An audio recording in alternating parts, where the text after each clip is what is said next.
My name is Stephen Esterly. I come from Orange County, California, specifically San Juan Capistrano. I heard about NRVTA through my cousin who came here only a couple months before me. I decided to do the full tech certification. That way I could be completely on my own, not have to work for someone, be able to start my own business is the goal. I'd never did anything in the tech field before. I'm an artist, so this was all pretty new to me. I was about as green as they come.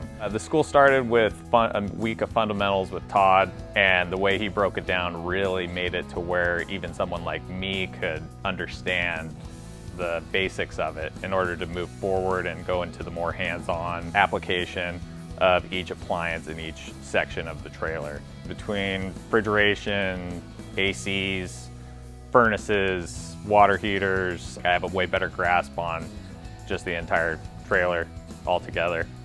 This industry is definitely one that's growing and is one that makes it a possibility to live and work for yourself.